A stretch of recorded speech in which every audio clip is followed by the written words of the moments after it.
Welcome to the Appliance Educator Podcast, presented by Z-Line Kitchen and Bath, attainable luxury designed in Lake Tahoe. On today's episode of the podcast, we get our homes on the road ready with Eric from the Smart RV'er. All right, everybody, welcome back to the Appliance Educator Podcast. As always, it's your host, Drew here, and I'm joined by my partner in crime, Nick. Hey, we're hitting the road today. Oh, yeah, Nick is ready. And we're joined by Eric Stark from RV World. Eric, thanks for joining us. You're welcome. It's great to be here. Fantastic. So yeah, we're ready to hit the road. The sun's coming out. Everybody's ready for an adventure, especially after the last couple of years, ready to explore. So yeah, I'm ready to buy that used RV to go hit Burning Man with again this year. Absolutely. Both my parents just retired, and it's like the top of their mind. It's like, we're going to be RV people. We're ready. So before we dive into how someone else can get into the RV world, Eric, let us know, how did you get into the RV world? Well, I've been in the RV industry for about, it's over 30 years now. I got into it when I was younger. My dad owned an RV store in Arizona, and I started working for him, and somehow I've just haven't been able to escape the RV industry. And so I've been in the retail aspect of it. I've owned a distributorship where we sold RV parts and accessories to stores in the Western states, and got back into the retail with the repair and service work. And so that's where I've been. Of course, we have e-commerce and all that. And with that, it prompted me to start the podcast that I do. It used to be called Radio Arizona RV. Now it's called the Smart RV'er Podcast. And so, what I learn and what I know, I just love to share with people, especially experiences from customers, the problems they have. It's just great to get it out there and share it with other people. So you really know it from the front end, the back end, over and under, really everything there is to know, kind of just in any part of the transaction and owning of an RV. That's correct. There's not too many guys like me who have been in all sides of the business, So let's get into it. I mean, where does somebody start? I mean, is it I should go used first? Should I talk to my local dealership? I mean, when someone's got questions, is it just a Google search away, or where's the best place to start learning? I hate to say it, the internet has so much confusing information, about buying RVs, whether it's new or used. You find the websites that have like the top 10 things you should know, but generally they're not the top 10 things you should know. They might be some things you should know, but it's not really what you need. And new and used are like two different animals. Something used, you really have to check it out from top to bottom. And new, you have to really talk to the sales lot and see what the real warranty is, what the manufacturer will cover, if the dealership is going to stand behind it after the sale. And that sounds kind of crazy, but more and more warranties are getting harder to get fulfilled. And sometimes you buy an RV and maybe it has something wrong with it before you even purchase it. And they say, well, you know what, we'll fix that under warranty after you purchase it. But they don't tell you that the service department is backed up for 6 months. 6 weeks or 8 weeks, something like that. So it's really doing your due diligence and checking out the RV, even new ones. You really have to make sure of what it is, how it was built. There's a lot to it. So Google searches can help, or YouTube videos, but they're not the end all. I have a couple of episodes where I've talked about that, and it's pretty in depth what you need to do to really buy an RV and not regret it, after a few weeks or a few months. Also, right now, buying new is extremely hard too, with logistic issues and shipping and warehouse working and factories, right? Yeah, that's an excellent point. New RVs, because of the pandemic and supply chain issues, they're hard to get. Dealerships have literally run out of RVs. It's similar to the automotive, market, what's happening there. And so that's pushed up the price of used RVs substantially, in upwards of 30%, 40%. Ooh, wow. I mean, so it sounds similar to the automotive industry, but I think where I'd come from a place of almost pure ignorance is it sounds like it's like buying a car, but there's a lot more to consider than buying a car. When you buy a car, a new car is pretty straightforward. You go to whatever dealership, let's say it's Ford, it has a problem, you take it back, they take care of it. Generally that's the case. RVs are different, especially used ones. Remember, it's a house on wheels. So everything's bouncing, rattling, shaking, vibrating, and There's roof leaks, can be plumbing leaks that have gone unchecked for years. And so those are the things that create the problems for you down the road if you don't catch them either when it starts leaking or when you buy a used RV. Even new RVs have some of these same problems. So there's a lot more to it. It's like buying a house, but even worse than that, more to check. Well, and you're a pro, Eric, because that's the segue we wanted of like it's buying a car and a home at the same time. So, beyond, kicking the tires, checking the warranty and going down to the dealership, what do you consider is like a thorough inspection? Because it doesn't really sound like you're going to have the same, your county assessor or an appraiser go in with you like a real estate transaction.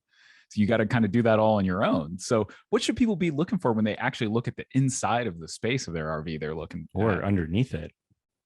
The inside generally is kind of straightforward. You walk in, you see it, everything looks intact. You'd want to look for water leaks, check the ceiling for stains, open up cabinets to see if there's the ceiling in there is stained, because generally the cabinets butt right up to the ceiling, like in a house. And so you're looking for water leaks. That's one of the biggest things that really gets expensive down the road. You can have $100 repair that can slowly turn into a $5,000 repair with a leaking roof or more, So it's checking for water leaks. On the inside is, looking at the obvious things, making sure the furniture's in good shape, the wall panelings aren't broken, that the appliances work. And if it's a new or used RV, I would sit there and have them turn all the appliances on, make sure it works. The RV refrigerators take a little longer to cool down. So maybe, tell them if it's a used RV, well, I'm going to go have lunch and I'm going to come back in a few hours type of thing to make sure it's cooling down. So the inside's a little bit easier. The outside is where it gets more difficult. You have the suspension, you have the tires, the tires on RVs or trailers only last about 5 years, 3 to 5 years, depending where you're at. And they might have perfect tread on them, but when they start aging, they come apart from the inside. So as you start using the RV, the tread might separate. Next thing you know, you have a blowout. And replacing a tire is not the end of the world. It's just when it blows out on a trailer, generally it does $1,000 worth of damage. It tears up the fender, the body, maybe a holding tank, other things. So you really want to avoid that. So the age of the tires, if they are cracking on the sidewall or on the tread, you want to check that. It's make sure. Oh, go ahead. So I've had these issues with trailers before, and the tires, they look decent on the tread, but the outside's like worn, and you're starting to see cracking. Is there something you can do to help alleviate those cracks, or is it just get new tires? No, it's just getting new tires. Once a trailer tire is made or installed, actually the life just starts ticking on it once it's mounted on the rim. I have some tires here. We actually sell and install tires. So I have a tire that's like 7 years old, never been on the road. It was a spare tire and it blew out just sitting on the spare tire rack. Mm-hmm. And then another tire right next to it that's 7 years old that had no life on it. It was on the trailer, but they didn't use it. And again, it was all coming apart, the tire treads checking and all that, or cracking. And it's just, trailer tires are that way. They just have a lifespan that's shorter than like automotive tires or motorhome tires. It's a different animal altogether.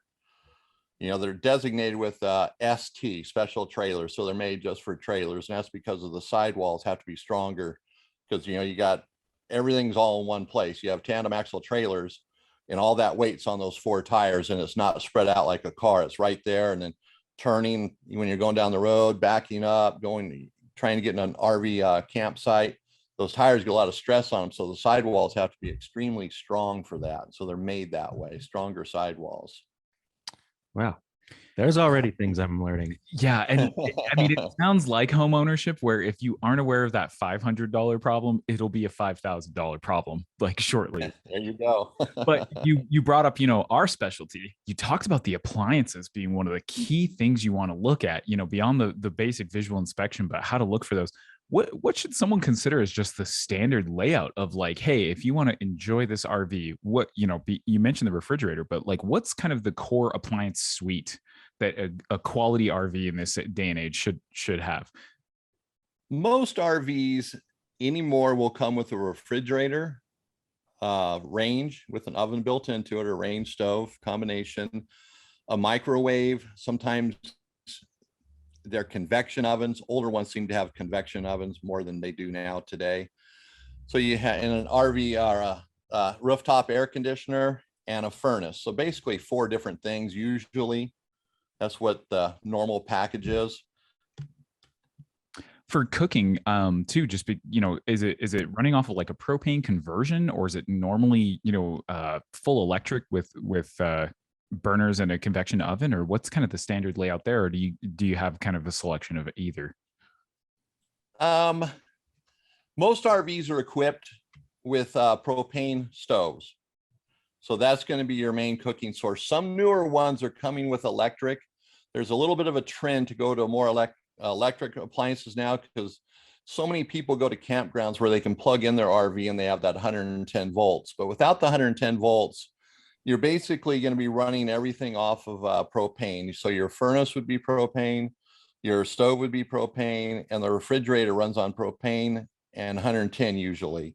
There are some 12 volt models out there, but normally they just run on propane. And then your air conditioner is 110. There's no way around that one. Can you explain to me?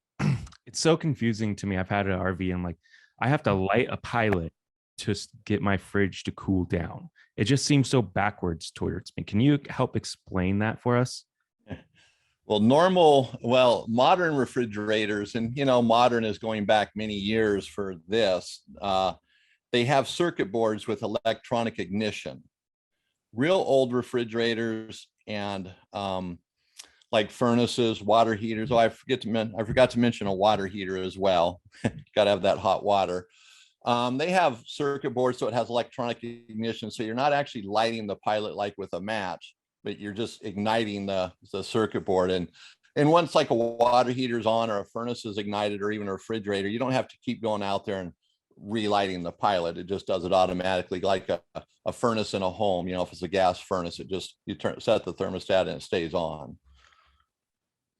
And are there any other major things that would have these appliances differ from what you would find in your home? Some kind of key thing that someone should be aware of when they're assessing these versus just the range or the furnace or the water heater they have at their home? Well, yeah, they all have their little things. Remember, it's in an RV. So RVs are smaller than your home usually. RV refrigerators are smaller than a residential refrigerator. An RV stove is smaller than a regular residential stove. So when you think about that, quite often we're just thinking, oh, it has a refrigerator. And you kind of forget how small it is. Even if you're looking at it, you don't really visualize everything that you can fit in there because you're used to your household refrigerator. So, food storage, if you're going out for long periods of time, you have to plan carefully. If you overpack the refrigerator, it's not going to cool as well. So you got to have some airspace in there. And they do make fans that you can put in your refrigerator on the inside to circulate the air to keep them a little bit cooler. So the size is the big thing when it comes to the refrigerators and the ranges. And the ranges are a lot smaller. So, depending on how you cook, you bring a big saucepan, like a 12-inch saucepan, that's going to take up almost the whole burners area, the top of the cooktop. So that kind of stuff takes a little bit of planning. And a lot of people, they're used to certain things, especially if it's their first RV.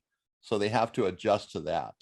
And then an RV furnace, they heat really well, but they consume a lot of propane.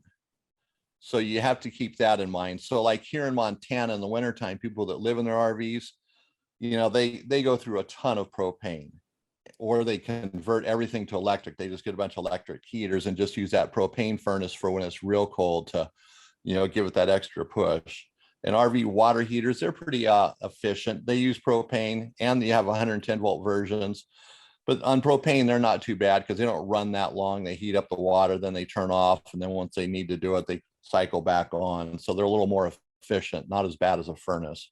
So those are kind of the differences that people have to be aware of. RV air conditioners probably aren't going to cool as well as your house in most cases, but they still bring the RV down to very comfortable levels. Hey guys, Drew from the Appliance Educator Podcast here, and I just wanted to take a minute out to talk about our amazing sponsor, Z-Line Kitchen and Bath. You've heard the guests and the hosts talk about this amazing brand and all the attainable luxury that they create right here in the heart of Lake Tahoe, USA. From freestanding ranges to ventilation, dishwasher and microwave, to everything you'll need to complete your next bathroom project, Z-Line Kitchen and Bath is bringing luxury into your next project. To kind of bring a few of the things you mentioned together, we talk a lot about too on this show about how people are looking at, hey, I'm going to get into this home and I'm going to fix it up over time. And appliances are always one of those big things. And we've talked about buying used. When someone's looking at a used RV and they kind of have the stars in their eyes of like, cool, I'm going to treat this just like I do that little fixer upper, and they're going to swap their appliances out. Is it as easy as doing, a kitchen remodel? Or is because it sounds like you're going to be buying in a specialty space. I mean, in our world, like a freestanding range, generally anything below 24 is already highly specialized. 24 is pretty small for industry standard, but it sounds like you're going to be doing some specialty shopping. But is it even practical to say, oh, I've got a great deal on a used model and I'm going to go in and retrofit it with all these new appliances? Well, that's a great question, because everything in an RV is nothing like a house. In a house, you can just go to the appliance store. I need a new refrigerator and pretty much just eyeball one, and that's what I want. You're good to go. RVs there's nothing really standard, other than the tires on them being black. That's really about it. So when it comes, let's say a stove, they change sizes over the years. They don't change them drastically, and they change. Models come and go very quickly. What's available to us today is gone tomorrow. So it's usually measuring the cutout where the stove would go, the cutout where the refrigerator would go. Then you buy something that will fit back in there. And with RV refrigerators, there's two brands, Dometic and Norcold. They've been the major brands for decades, and they don't make them in the same sizes. Norcold has their set of sizes. Dometic has their set of sizes. So if you can't get a Dometic one anymore to fit where you want it to go, then you have to go to a Norcold. Well, you might have to make the cabinet taller or a little bit shorter, things like that to make it work. So it's not like a house at all. It's a lot of measurements, pictures, model numbers. That's what we ask people. You have the measurements, because that just narrows it down perfectly, for us, because otherwise it's guesswork. Yeah. So I've been shopping around for a little toy hauler, and they seem to be getting very light these days. Is that due to the material being used? Like, how is that able to weigh 2,500 pounds dry? It depends on the RV and the manufacturer. There's so many differences in them, but the lighter trailer might have aluminum framing in it versus wood. They're cutting back on I shouldn't say cutting back. Their technologies are changing. And let's say the interior panels are made out of different materials today than maybe 10 years ago, 20 years ago. So they're lighter. The flooring, they use different types of flooring anymore that's lighter. So they're more aware of mileage, trying to get people, or lighter vehicles, smaller or lighter trailers, so they can use smaller vehicles. Mm-hmm. So they're making things a little bit lighter, and some of it might be cutting back where it's just quality is compromised, versus having the quality thing, but it's just a lighter component, whether it's, fiberglass siding, whatever it might be. They're going to cut back in certain places, sometimes for money, or just, let's just make this lighter to make it more towable.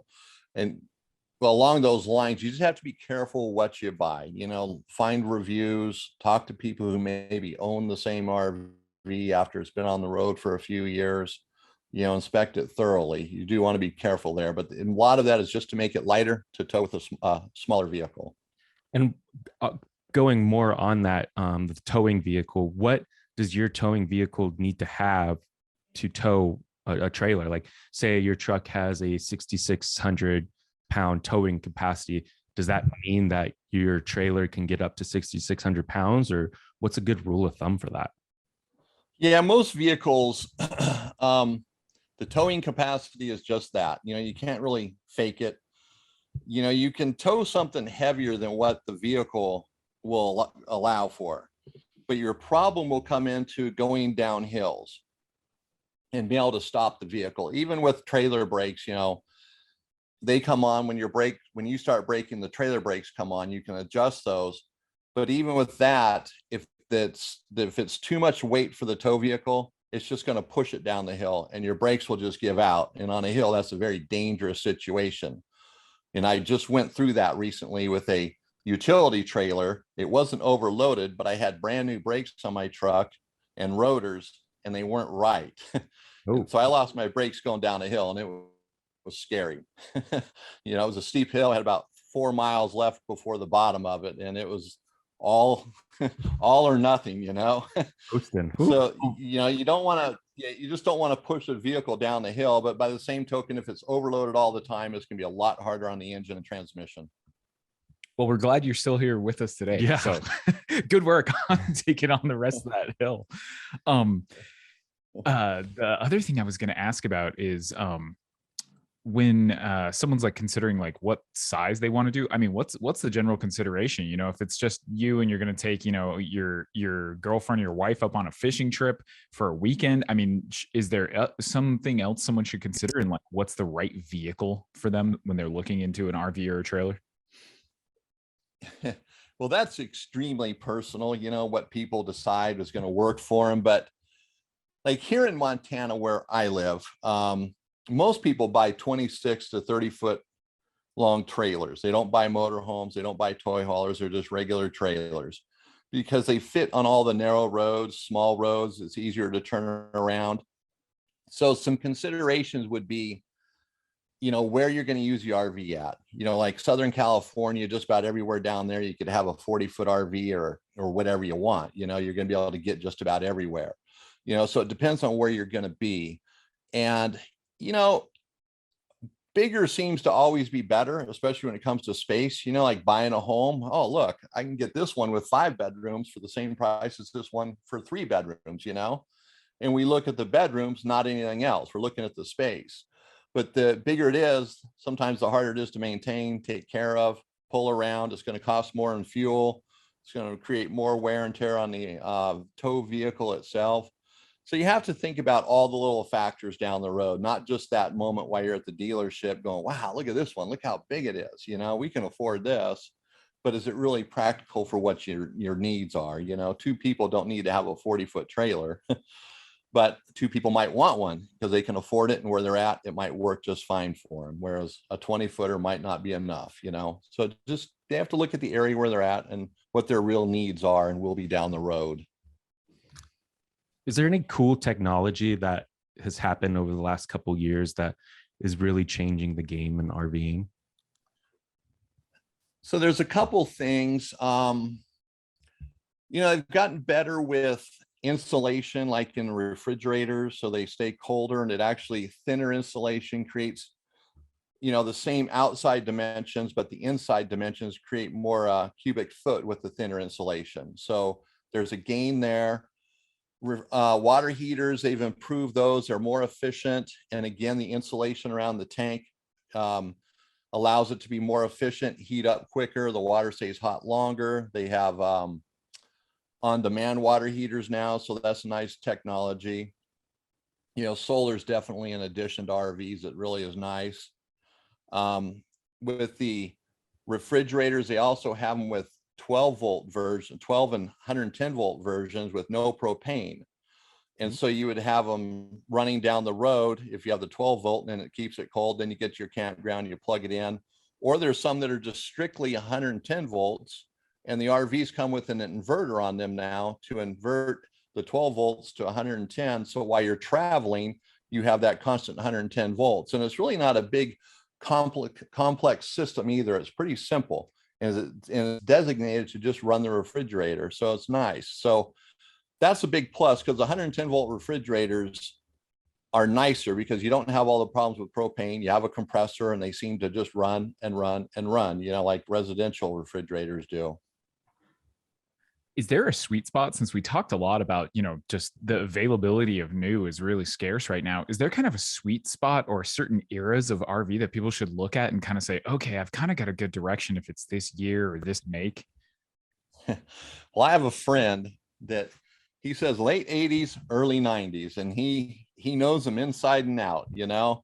I mean, he'll talk about every make and model and what it's made of, and I tend to agree with him on the early 90s. Late 80s is probably getting a little too old for me, but the early 90s are good. They're built better. There were more manufacturers. Now it's like the automotive industry. You have a name like Ford, then they have Mercury, Lincoln, the other brands underneath it. And the RV industry has become the same way, where there's only 3 or 4 brands or names, but they're all, or, you know, manufacturers, but they all have their brands underneath them. And so it's getting the same, and so quality has decreased. But the early 90s, they have less electronics on them, easier systems to work on. The newer ones with more of the electronics are much harder to work on. The dealerships struggle with them. It's still kind of an unknown. The training comes after the fact in some cases. And then some of that technology just kind of goes by the wayside and leaves people stuck with something that doesn't work. So the early 90s is probably the sweet spot. That's like appliances in our world. We hear this all the time with servicemen. It's like, oh, we love this brand because they don't have any technology in it. It's so easy, it's cut and dry. And same thing with going back to RVs, and keep it cars. simple. Yeah, exactly. We've heard so much that like, if there's not a circuit board or a microchip where there doesn't need to be one, this thing will last you a lot longer. So that's a great tip. I wanted to circle back on the appliances too, because you kind of mentioned, there's some conglomerates going on as far as like buying up the different brands of the RVs and owning them.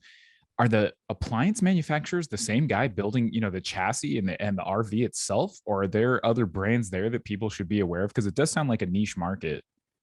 Well, the RV manufacturer, basically they make the house and they put it on a chassis that they buy. Trailers, a lot of them just buy trailer chassis as well. Some make the chassis. So the manufacturer will make the house, possibly the chassis, but anything they don't make, they buy. So they buy the appliances and install them. So if it's a Dometic refrigerator, it gets put in a Fleetwood motorhome. An Atwood water heater gets put in a Fleetwood motorhome. So the appliances don't have the same warranty as the RV manufacturer as well. So that's a different warranty. So it's not like a car, that's for sure. Similar to a home, the guy who builds the house, he's just buying everything and putting it in. Mm-hmm. So that's something you should definitely check in when you're buying a new RV is, hey, what kind of warranty am I getting with these appliances? Because obviously it's not the same warranty as the RV itself. Right, that's correct. All the appliances are going to have a different warranty, and all those warranties are all handled differently too. So it's definitely a good question to ask. And we've talked about a warranty quite a bit in our chat today. So, what's a typical solid warranty you're looking at? Is it a 10, 15 year on the RV itself? Is it 20, 25? I mean, no. So when you're pushing me into this early 90s make, what should I be expecting there? The warranty's dead and done at that point? You could be 2 to 5 years probably on average. But even that warranty, you really have to ask a lot of questions. You really do. There's a dealership here in town where I'm at, and I asked them a lot of questions about warranty, what's going on, and there are some brands that they have sold. They stopped selling them when this happens. But let's say they get an RV and the sidewall is a little tilted, and so that's gonna be a warranty fix. So they sell the RV, and then they contact the manufacturer of the RV for the warranty claims. Oh no, we don't warranty that. That's on you now. We used to do that, but that's the dealership's responsibility these days. So the warranties change. So there's a lot of questions you have to ask. And I'd even call the manufacturer of the RV, go beyond the dealership and call the manufacturer and ask questions. Because after you buy it, it's your baby and you're making payments on it, and you might regret it for as long as you own it. Yeah, and I've learned that financing an RV is almost like financing a house. It's not like financing a car. You get it's like 20, 30 year payments, right? Yeah, you get long terms on them. Yeah. So with long terms and a warranty that you really need to do your homework on without being kind of the guy caught in the middle between the manufacturer and the dealership, what's a life expectancy on an RV? Most RVs, I think, will last 30, 40 years easy if they're maintained somewhat. They don't have to be maintained perfectly, but they'll sit around forever. People, I mean, I get customers all the time coming in with 1975 RVs and they're buying something for it. It just depends on how it's taken care of. Yeah, I had one of the first Burning Man RV I ever bought was a 1971 Dodge Sportsman, and that thing trucked. It was a beast of an engine. It was like the 305, I think, or the 360 Dodge engine. Man, that thing could move. Is she still with us today? So I sold her. I blew the exhaust manifold in it at one point after Burning Man, and then I sold it to my neighbor who fixed it, and then he stayed in it in Truckee for a winter, and it was like, this doesn't work in the winter time. I'm like, yeah, you're crazy. And then he sold it to a friend in North Carolina, and that guy drove it from Truckee to North Carolina with no issues. And this was a few years ago, so who knows if it's still on the road now. But yeah, I mean, the inside was totally good. Everything worked fine on it. The generator needed a new carb, but that's a pretty easy thing to fix. Yeah, so they'll last for a while. You get some years out of them, that's for sure. I've got one last curveball for you, Eric. Favorite in the RV recipe to cook? What's the sort of RV kitchen specialty that you've got? Whatever you can put in a microwave. we appreciate that answer. Yeah. On Appliance Educator, let's use it. We got it. Cooking is not my area of expertise. And what happens in the kitchen doesn't matter to me as long as there's something on my plate.